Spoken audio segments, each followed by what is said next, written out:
What's a house really worth? Well, the truth is, when you're burdened by someone else's debt, and this is a whole other problem, but just follow me for a minute. You didn't vote for the tax.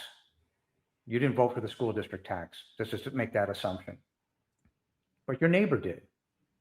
So because a very small amount of people in your school district voted to put debt on your house through your school district, you're burdened by that.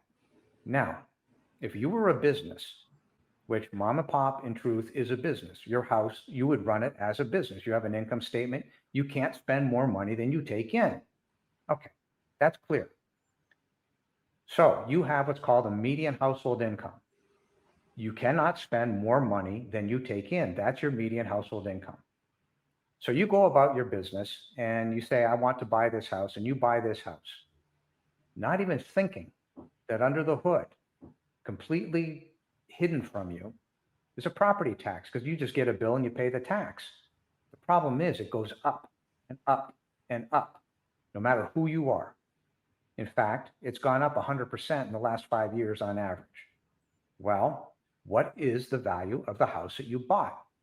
It's not the price you paid. The price that you pay is one thing. Value is what you receive. You pay the price, value is what you get. Here's the problem.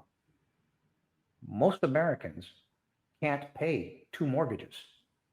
De facto, you have two mortgages on your house, the one you agreed to that you understood, and the one that you didn't see, which is the fraudulent outstanding school district bond debt, in the case of Argyle, to the tune of $283,000.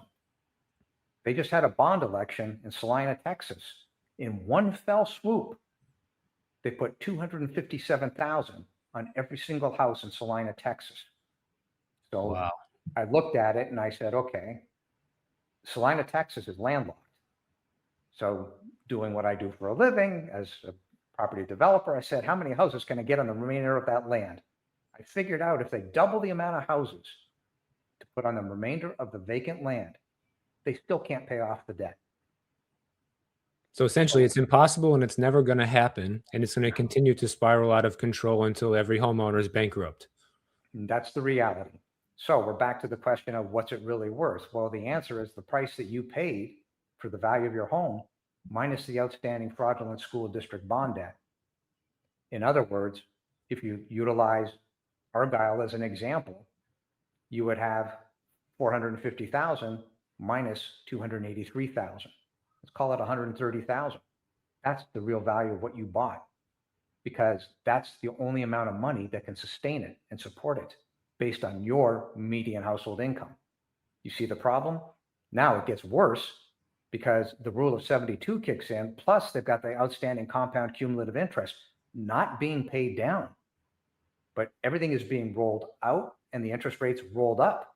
Then these idiots literally, well, we need more money. Well, why do they need more money? It's not going into the school district. Many of these school districts haven't had a new school built in 15 years. What do you need the money for? All they have to do is answer the question, but they don't answer the question. Why? Because they don't want very mad homeowners. But the truth of the matter is the money is going to cover off the fraud that they committed into the interest to cover off the fraud. They'll say things like, well, we need to pay the teachers more. Teachers don't make enough. We need some better curriculum in the schools because, the kids aren't learning enough. And, this is not really a highly rated school district. And of course, the higher ratings, the higher the property values are, and the more we can charge people. So there's definitely that hidden agenda.